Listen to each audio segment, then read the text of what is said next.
And he's written 12 books so far, plus he has a number of tapes, and they're all available in the book room.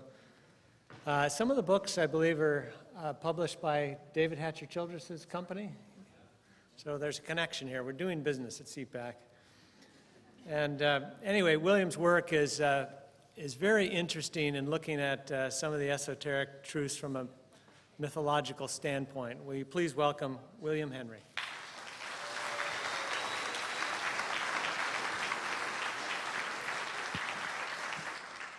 Thank you, Walter. Thank you much.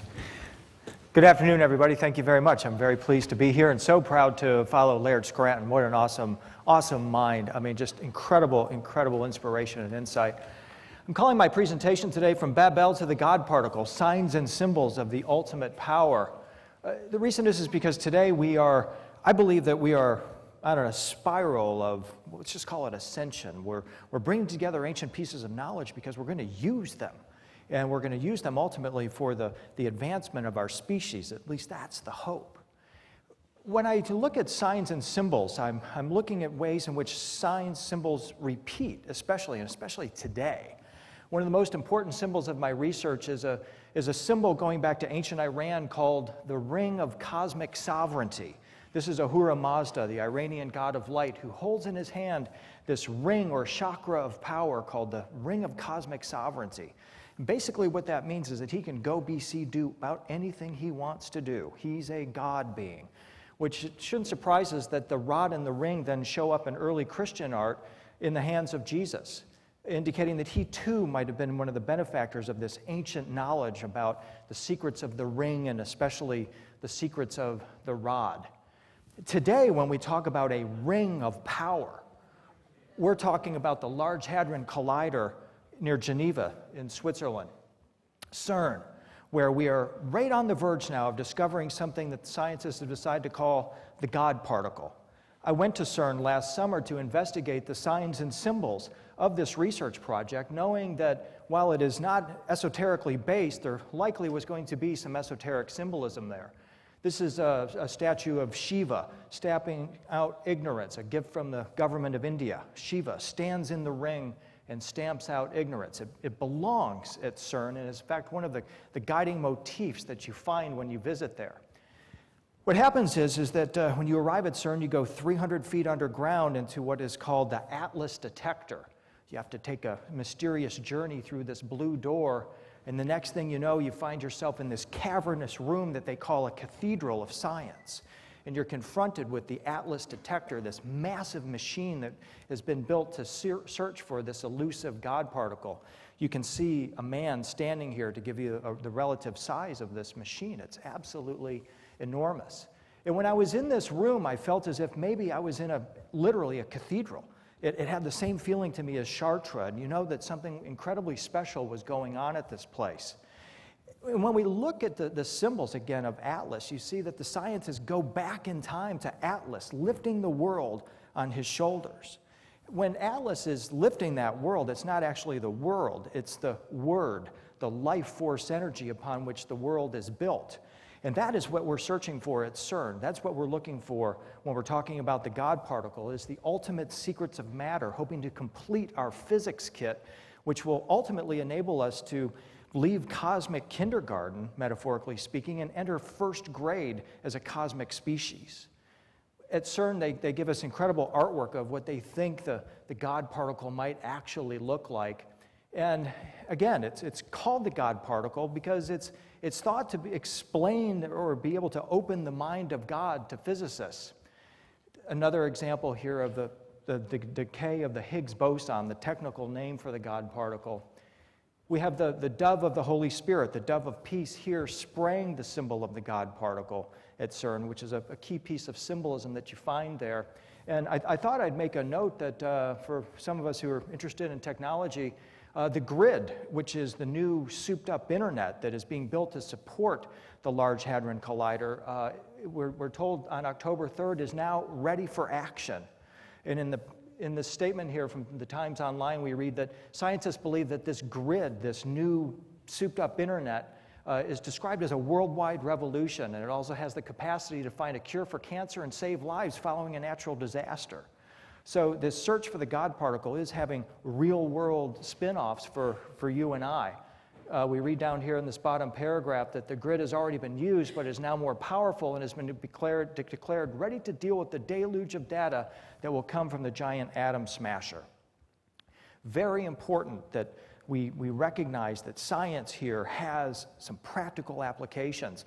It's caught the world's attention. In fact, recently Steve Kroft of 60 Minutes went to visit CERN. There had been this major letdown in the scientific community that the particle accelerator began operations and then it was suddenly shut down because of a malfunction on a magnet. So Steve Kroft in 60 Minutes went to take a look and see what was going on.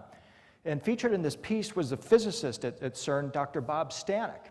And he had a very intriguing exchange with Steve Kroft. And here's the exchange.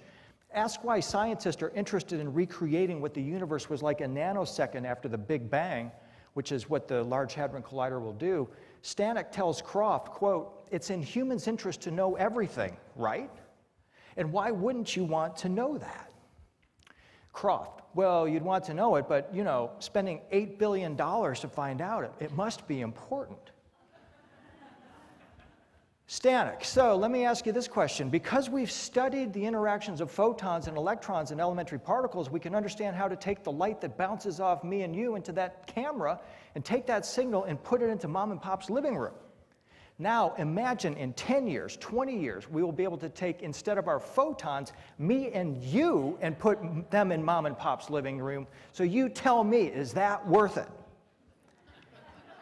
Kroft, somewhat incredulous. Transport people? Y'all are talking about building a particle accelerator at CERN that's a transporter device within 10 years? What are you smoking? I'm sure that's what Kroft is saying they're thinking about Stanek here. Stanek, well, you tell me, is that worth it? Is that worth $8 billion? Absolutely, and now Stanek has to pull back a little bit and say, well, I just said that we're going to be having a Star Trek reality in 10 years. What he says is that is what is really going on at CERN. That's what's behind all of this. And I've been saying this for several years. I've been out talking about CERN since 2004 and saying this is really what's behind this. In his book, The God Particle, Fermi Lab director Leon Lederman, Nobel Prize winner, was asked, why God particle? And he said 2 reasons. One, the publishers wouldn't let us call it the goddamn particle. Because he said that would have been the more appropriate title because the thing's been that goddamn hard to find. But then Letterman gets serious, as Letterman here. He says, in 2, there is a connection of sorts to another book, a much older, and at this point he connects the God particle to the story of the Tower of Babel. What? You know, where are these scientists coming off here saying first we're talking about teleportation and now we're talking about that what CERN is actually a recreation of the Tower of Babel? The Old Testament story when humankind gathered together to build a ladder, tower, or stairway to heaven? What today we refer to as a Stargate? A wormhole device? What are we talking about here? Is Dr. Letterman just using a metaphor here, or is he serious about this? And if he's not serious, he ought to be quiet. They need to stop talking like this, especially in public, because they're revealing an awful lot about what's really going on in our world, is that we are embraced in an opportunity here whereby we can literally achieve the impossible. Because that's the reason why the Old Testament God Yahweh destroyed the Tower of Babel, because he knew that if we could build this ladder, tower, or stairway to heaven, this gate to God, nothing will be impossible to us from here on out. If CERN is successful, nothing will be impossible for us. Period. End of story. New civilization. Turn the page.